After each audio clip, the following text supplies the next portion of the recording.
Good evening, guys. Tonight I'm going to be doing my informative speech, and the topic I chose is Vietnam was World War II. So here we go. So imagine y'all are waking up to the sounds of air raid sirens, and the sky is dark, buildings are crumbling, and fear is everywhere. This was a daily life for millions of people during World War II, one of the toughest and most devastating times in human history.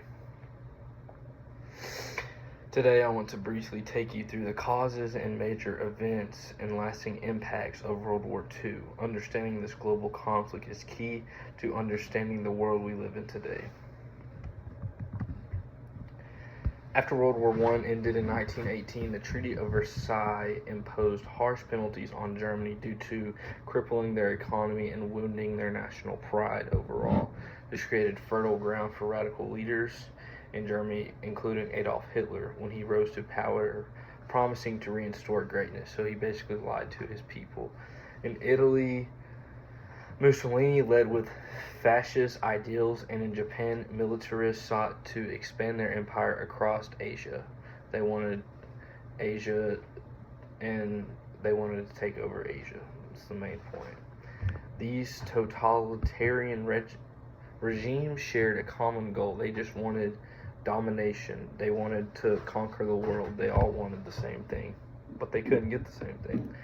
While these powers grew aggressive, the rest of the world watched, hoping to avoid another war. Britain and France, for example, followed a policy appeasement, allowing Germany to annex Austria and part of Czechoslovakia without consequences.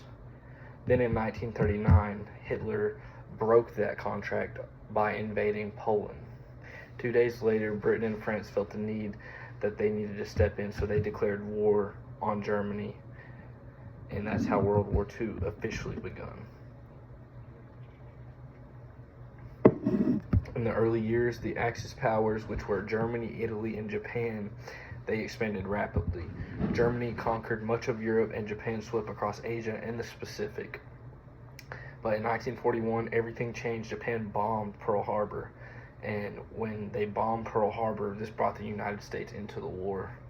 From that point on, the tide began to turn because the United States was very strong in helping the other powers.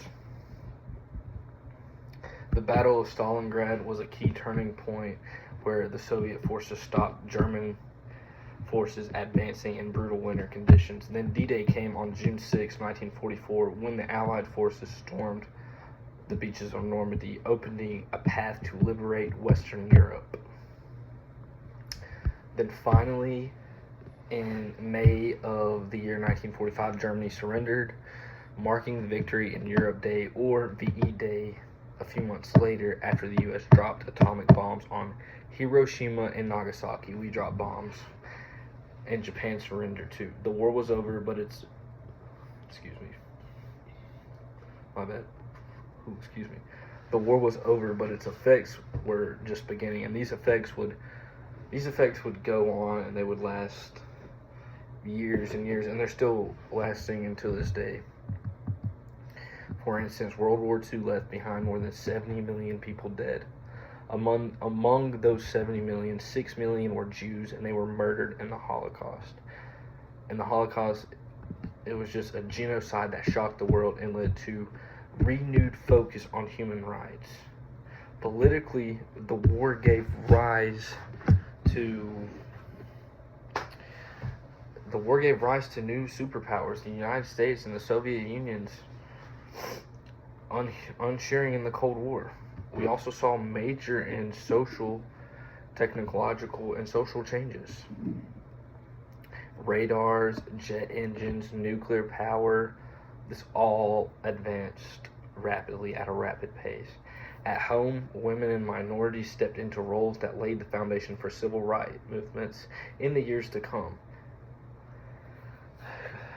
As closing this speech, World War II was more than a war between nations. It was a turning point in human history that has reshaped the whole entire world, socially, politically, and economically.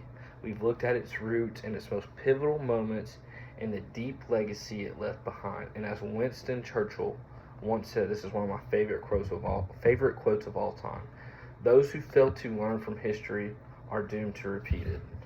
Thank you all for listening, and that was my speech. That was my informative speech on World War II. And by the way, I have a visual aid. I have a PowerPoint that goes with it, but my camera on my computer would not work for my PowerPoint, so I'm just going to submit the PowerPoint, and y'all can look at it below with my video.